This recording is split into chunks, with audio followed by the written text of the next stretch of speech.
All right, so I thought I had a video for this. I guess I didn't. I apologize. So I'm going to get this done for you now.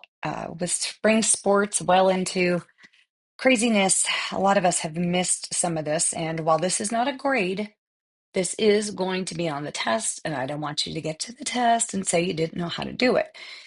And if you hear any dogs in the background, I'm babysitting my granddogs. What I like about this worksheet is it combines the last unit, enthalpy, entropy, Gibbs free energy, with what we're doing now, which is reaction rates. So let's start at the beginning. First, you have two pictures. Let's call this one before, and this one is after. Okay? Notice before you have 8 marbles or balls or whatever over there, and afterwards, 4 of them are here and 4 are down here. So let's go through these questions. Number 1, in which state are the 8 balls at the lower energy? 1 or 2? Well, the answer is after. So my analogy is imagine you have a student standing underneath the roof. He can pick option A or B, before or after. He can either have 8 bowling balls on the roof right above his head, or he can have 4 on the roof and 4 on the ground. Well, clearly, 4 on the roof and 4 on the ground is much less energy. So lower energy is definitely going to be after. Is delta H positive or negative for this process? Well, think about it. You're going from a greater height to a lower height, so delta H is negative. So is that transformation what we would call favorable or unfavorable? Well, you guys know that when things lose energy, that's exothermic. And exothermic is typically what we would say is enthalpic. This is really hard to say. Enthalpically favorable. All right. It wants to be exothermic. It wants to go. Now, when you look at the next part, now we're going to look at entropy. And remember, that's disorder or chaos. In which state is there higher disorder? Well, again, it's after. Think about it this way. You are babysitting 8 children. Do you want 8 children in one room? Or do you want 4 children, say in my classroom, and 4 at the other end of the building in the auto shop? And there's only one of you. Exactly. After, state 2 has way much more disorder. So is the change in entropy positive or negative? We would say that it's positive because it's increasing in disorder. Is this favorable or unfavorable? Remember the second law of thermodynamics. Things want to proceed in a way where disorder increases. So delta S is positive. Remember up here, delta H is negative. So now we're going to put it all together. And this kind of takes us back to that last unit. Well, what's delta G? Is it positive or negative? Well, if you remember, delta G is delta H minus T times delta S, T being temperature. Well, if delta H is negative and delta S is a positive value, aren't you always going to have a negative and a negative value, which gets you a negative delta G? Throw in the numbers if you don't believe me. All right. Negative 10 minus, let's just say the temperature is 2, and put in a positive 15. Well, that's a negative 10 minus 30. It's going to be negative 40. And if you remember from the last unit, when delta G is negative, it means it is favorable. In other words, it is spontaneous. The reaction will go on its own, and there will be work available to do some sort of work. There'll be energy available to do work. That's what I was trying to say. So based on this, would you expect the process at the top of the page to be a naturally occurring process? Yes. Yeah. It's exothermic. Entropy's increasing. By gosh, yes. So what number 6 says is, okay, we set it up like on the left. We put all 8 on that left side and we stared at it for hours. Nothing happened. Why? Why didn't anything happen? Well, if you go back up to the picture and you look very carefully, um, there's a wall in the way. Yeah. So see, these balls got to get enough energy to jump up over the wall and land on the other side. And this in chemistry is what we call activation energy. Every reaction requires energy to get started. Usually it's because you've got to break bonds. You have to break bonds in order to make bonds. So energy is required. So let's get down to this next part. Now, model 2, I'm not going to read all this to you and bore you to death, but I'm going to kind of sum it up. This first bullet point is kind of important. In order for a reaction to occur, there must be two requirements met. Number one, molecules must collide in the right orientation. And we'll see that in a minute. And number two, they must collide with enough energy. That's what that one's about. This one basically says that there's going to be a lot more collisions than reactions. In other words, molecules are going to bounce into each other a lot, but they're not all going to result in reactions. Why? Because they didn't have enough energy with enough energy. Enough orientation with enough energy. I am struggling. So think about this. Imagine there were like 1,000 people in the gymnasium, all blindfolded, and they just started walking around. Every time they bounced into somebody else, they left the room. That was a reaction. All right. Now, what if we changed it? We said, okay, the only time it's a reaction is if one person's right elbow bumped into somebody's left elbow. Then it was a reaction. How many times are people going to bounce into each other? They don't bounce into each other right elbow to left elbow. Probably a lot of times. So there's going to be a lot of collisions that don't result in reactions. And then this last one is just basically that all reactions are going to occur in a way. Um, I lied. I was thinking of the law of thermodynamics again. This is just basically that um, you have to have energy to get a reaction started. So let's take a look at this, okay? Here's what we call a reaction coordinate diagram. This is as the reaction proceeds, and this, of course, is just energy, enthalpy. These are the reactants right here. These are the products. And up here is what we call the transition state or activated complex. And so we think maybe that's what it looks like because we clearly have to break these bonds in order to form these bonds. And we think maybe that's what happens. We don't really know for sure, okay? Not quite for sure. I would like to point out one thing. Notice that the energy level starts here but ends here. It is losing energy. Guys, this is an exothermic reaction, okay? Now, let me just erase this a little bit because we're going to need to do some labeling on this in a minute. So let's come down here. Number 7, which is more likely to weaken or break the bond between the nitrogen atom and the bromine atom in ONBR? A violent collision between two molecules or a gentle collision? Exactly, a violent collision. I mean, imagine you and your friend are standing there with arms linked. My job is to break your arms apart. And I walk into you at a snail's pace. Eh, is that going to break your arms apart? Of course not. Okay, now I'm going to get a running start. I'm going to run as hard as I can. I'm going to throw all my energy at your arms. I'm probably going to break your arms apart.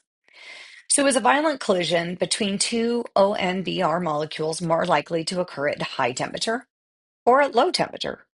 Well, duh, high temperature. Those molecules are moving fast and they're going to have more energy. Remember, they have to collide in the right, say it with me, orientation with enough energy. So a high temperature is going to ensure that the energy piece is there. Now let's look at the collision piece, the orientation. I want you to picture this molecule here like a choo-choo train, and this is another train, and they're heading at each other. And the O molecules are the engines, and the BR molecules are the caboose. What this question is asking you is if these two molecules collide in this fashion, head on, O's colliding, will it result in a BR2 molecule? So imagine the O's are the engine and the BRs are the caboose. Are those cabooses going to slam together and go off? No, they're too far apart. This orientation will not work. So 10 says we'll propose a better effective collision. What if we flip this around? Okay. And what if we have the molecule head toward each other this way? Now the BRs are going to collide. They're going to get stuck together and go off. And won't that leave an NO molecule there and an NO molecule there? Guys, go back to this equation. What is it we wanted to produce? NO, NO, and a BR2. So clearly this is the correct orientation. So number 11, two reasons why all collisions won't necessarily be effective and cause a reaction. Number one, come on, say it with me, orientation. And number two, energy. Yep, you better believe that's going to be on the test. Now they want us to go back up to that figure and they want us to draw a few lines, okay? We're going to show where delta H is. That's not supposed to be an A, it's supposed to be delta H. We're going to circle the activated complex or the transition state, and we're going to indicate two activation energies. Now, we're finally getting into the part of chemistry where I want you to think about how reactions can go both forward and reverse. We're going to get into that in this unit. So, first things first, from this line to this line is delta H, because delta H is what happened overall in the reaction. Was energy going in or did energy come out? Well, in this case, energy came out and it lost energy. So in this direction, if you read this just like you would a sentence, this reaction needs to go up a hill and then it can go down a hill. This from here to here is what we call the activation energy in the forward direction. So E is for energy, A is for activation energy in the forward direction. Now, what if the reaction goes that direction? Now you have a much different activation energy. Look at the hill. Activation energy is the hill required for it to go up. This is the reverse. It's a much, much bigger hill it's got to climb. Now, and then the activated complex or transition state is right there. Number 13 wants you to look at the mathematical relationship between this, this, and this.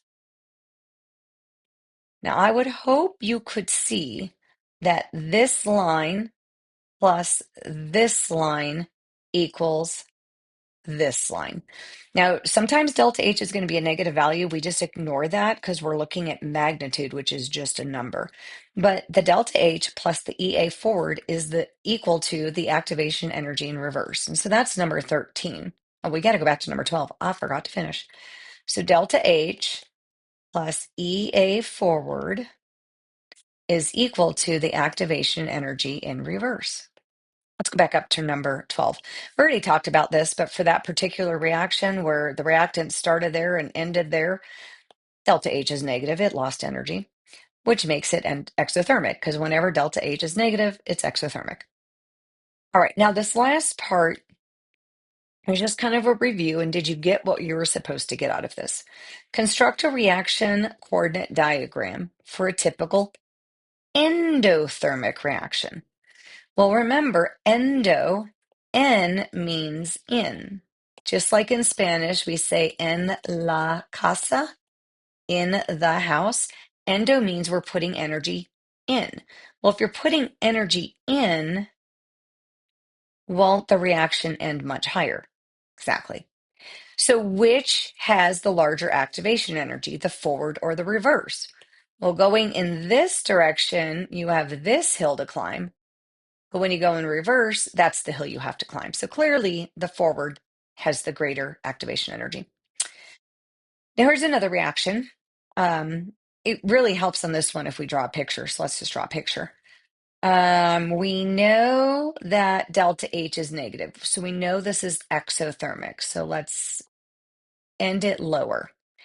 Delta H right here, well, sorry, right to there, is negative 199.8.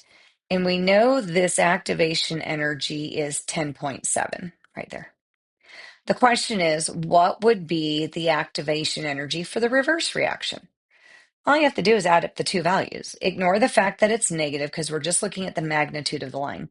So 199.8 plus 10.7, 10 carry the 1, 210.5 kilojoules per mole. And that's how you do that one. Now let's look at the next one. Let me erase a little bit of this. It got a little googly-gocky here. So this reaction is exothermic. Construct your reaction coordinate diagram with enthalpy and blah, blah, blah. So it's exothermic, you guys. Something like that, right? Clearly indicate the magnitude of the activation energy for both the forward and reverse. So the forward is right there, and we'll put the reverse in a light green. There's the reverse, okay? So in the reverse direction, you have a much bigger hill to climb. And see, again, give two reasons why not all collisions will cause a reaction. Orientation and, I hope you're saying it out loud, energy. Exactly. Now, for those of you who are here today, you already heard this little piece, but I'm going to go ahead and say the whole thing at one time, just so in case you weren't here, you have it all. So this reaction has a very small activation energy in the forward direction. In other words, it doesn't take very much to get it going. Let's figure out why. The first thing we want to do is refresh with a Lewis structure for water. Well, if you remember, the first thing you want to do is count your electrons, and O should have, that looks like a zero there. Oh, isn't that weird? O should have 6 electrons. Each hydrogen is 1, so you need a total of 8. Put O in the middle. O gets the 8, not the H, because it just doesn't. And if you remember, this starts as tetrahedral, but it becomes bent. And I really like to draw this one bent because we know now it's a polar molecule. And we know that O is going to be negative and those H's are going to be positive. Why is that important? Well, it is important because we're adding a hydrogen ion. So what is one reason why this reaction likes to go? Well, hello, you've got a positive attracted to a negative. Opposites attract. So one reason it goes together easily is that opposites attract. Here's the other weird thing that at this point you might not have noticed, but did we have to break anything up? Did you break up that water molecule? No, you just added on the H. In fact, it's going to look something like this, right? I can't draw, the shape, but it's going to look something like that. So because we're not breaking anything, no breaking bonds and opposites attract, it doesn't take very much energy to make this reaction go. Now let's look at this last one. This last one is quite interesting. Why does this reaction have such a large activation energy? Well, again, if you take a look at Lewis structures, this will make sense. So just a review of Lewis structures. N has 5 valence electrons, but there are 2 of them, so we need 10. So you're going to start by connecting and give them each 8, 2, 4, 6, 8, 10, 12, 14. Y'all, we only want 10. We have 14. So what do we need to do? We need to erase a pair of dots from 2 atoms, and then we're going to connect with a double bond. And that's still too many, 2, 4, 6, 8, 10, 12. So we're going to have to erase again. Oops, did not mean to get rid of my N. And create another bond. Well, guys, if you count, you now have 10. Each N has 8. We're perfect. So this nitrogen molecule looks like this. And an H2 molecule is simply going to look like this. And of course, there are 3 of them. And they're going to make 2 NH3 molecules. And if you remember your shapes, these NH3 molecules start as tetrahedral, but their molecular shape is trigonal pyramidal. Okay, why does this take so much energy? What do we know about the triple bond? Triple bonds are really hard to break. And remember, I like to use the analogy that a single bond would be like you and your friend holding hands. A double bond would be like you and your friend linked arms at the elbow. And a triple bond, you're holding on to each other for dear life, trying to save each other from a tornado. Okay. Triple bonds require lots of energy to break. So there's one reason it's the triple bond. The second reason, believe it or not, is this bond between the two H's. Yes, it's a single bond. However, H is an extremely small atom. And so you have two atoms that are very close together and they're holding on very tightly. They don't like to break apart. So, believe it or not, this bond requires a lot of energy to break. And you have to do three of them. So, why does this reaction require so much energy to break? Because you've got a triple bond and a very strong single bond. And remember, up here in this problem, we weren't even breaking bonds. So, this is going to require a lot more energy than that. And hopefully that is enough to get you through to understand what this whole worksheet was about. And I apologize for the little gaffes, but in my defense, it is late and I do my best work in the morning. So, you guys, I hope that makes sense. Let me know if something didn't, and we will address it in class. Have a good night.